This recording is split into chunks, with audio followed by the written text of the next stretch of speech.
The best projects are created by teams that work well together. They stick to their plans, talk to each other and focus on their goals, whether they're in Parliament or school. I'm John Bercow. I serve as Speaker of the House of Commons and I'm the 157th person to occupy this role. I'm looking for projects where it's clear that you've worked as a team, both when things are going well and when things have been rather harder.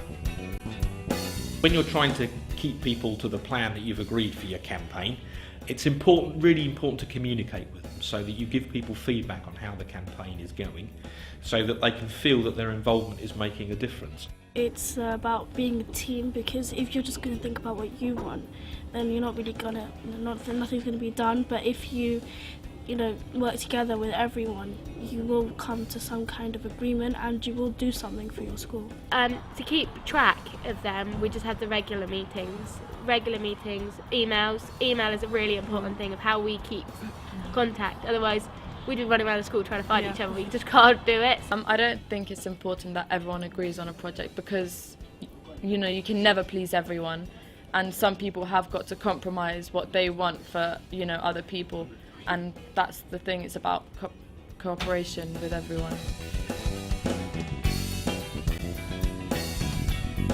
Okay, well, the best teams, in my view, recognise that you need all different kinds of people, because individuals are different and they're good at different things.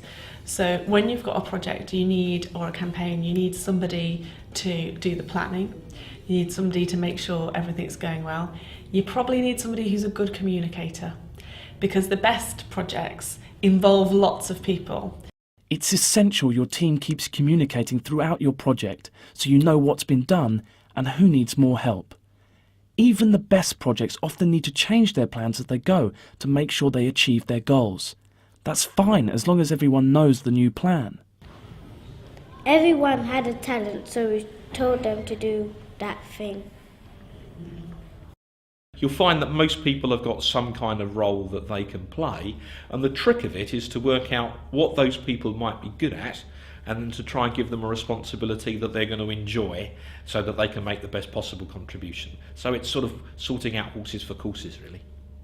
And the team do have to work very closely together because although they've all got their individual responsibilities, there's obviously a lot of overlap, and so communication really is key.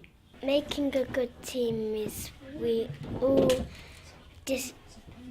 agree what we're doing and what we're going to do, and we all take in turns what we're about to say. Bear in mind, whenever the going gets tough, that the important thing is to stick at it and get a good outcome.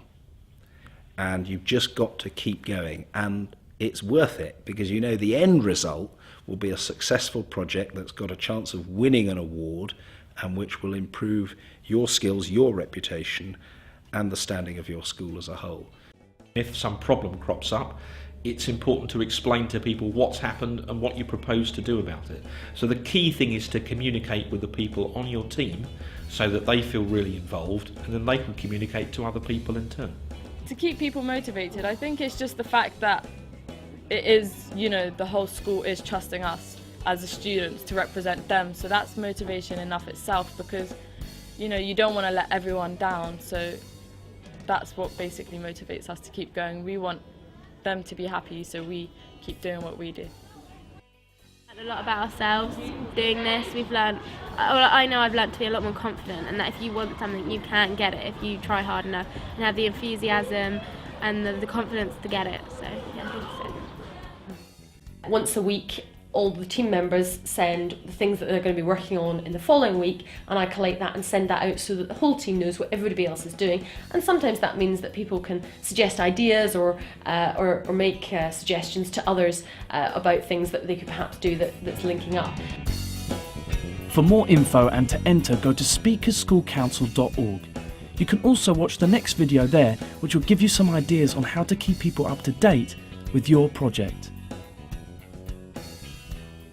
Remember, the closing date for applications for the scheme is the 13th of May, so you haven't got long. You better get moving. Come on, get that application in and take part.